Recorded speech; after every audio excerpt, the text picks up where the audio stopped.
Hello, I am Lucas Rule, and this is my presentation on why you should vote to end government handouts.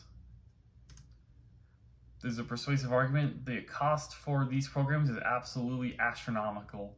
The average taxpayer in America will pay $3,000 a year to support a person who does not want to work. And this data excludes people who are on Medicare and people who are on Social Security as their income because they have paid into that, they have earned that benefit.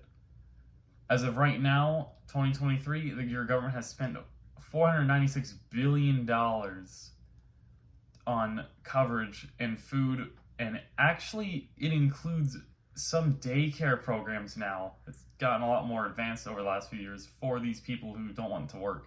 They will raise your kids for you. People spend thousands on these programs, and they get it all for free. And that's totally unfair. There's a stat.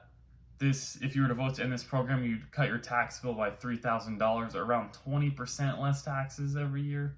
So if you pay $15K in taxes and you make 70 grand after tax, you make 73 grand after taxes. It's pretty significant.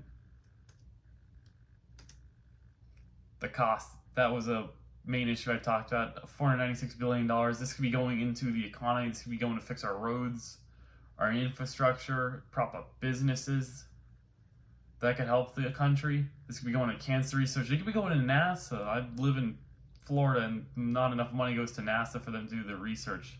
It's all spent on these people who don't want to work, propping up lifestyles, which I will go into next. Problems with the program. People have been selling their cards to get money from the government, and a lot of the programs have an issue where they can't get off the program. So they'll sign up for food stamps saying, "Oh, I'm hungry, I need food." They may actually need it at the time, and they attempt to leave the program. And their government's like, "You make too much, we can't just do a gradient quit. It's just a hard cutoff." And then these people can never quit or encouraged to not leave the program because they get to choose. I get to work 0 hours a week and sit on my butt, or I can work 40 hours a week and live worse than I am on the program. Because these programs will pay for your house, they'll pay for your meals, some pay for your transportation to get to a job if you work under 20 hours a week and make under $1,200 a month in the state of Florida. They do a lot for these people. Over 40 million Americans are on food stamps as of right now. The program has been excessively used by people who may not need it at all. I know for a fact 1 in 10 Americans aren't in poverty. It's closer to 3.1% as of 2022. It is not necessary that 40 million people are on these programs. It is absolutely being overused. They are giving them out way too easily. A person should be able to access these programs unless they're actually out of food. And most of the times, the people I see use food stamps, I used to work at Target. I'm transferring to Teledyne Marine to get a better paycheck. The people will go in Target. They'll get their food that they actually need. They'll split the transaction, and then they'll get a bunch of alcohol. And I'm like, dude, you have kids at home. You're just going to blow it on alcohol. That's typical food stamp user. Every freaking time. There's actually been propping up lifestyles. You can sell the cards, which they did make illegal to do, but people do them anyway. It's basically when you're given your EBT card, it has $500 on it. A user will be, "I'll give you $250 for this food card," and they'll get $250 cash, which seems like a dumb deal, but that food card is limited to only food.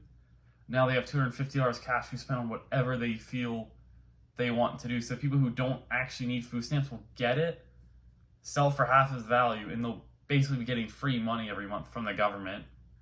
And then that user will spend it at the store so it looks like it's being used, even though it's being used incorrectly. It was also be using to pay for drugs, which, again, with the alcohol and the cigarette buying, is what they normally do with the money they save. They don't use the money to better themselves, they just spend on the drugs. And you shouldn't be paying for that.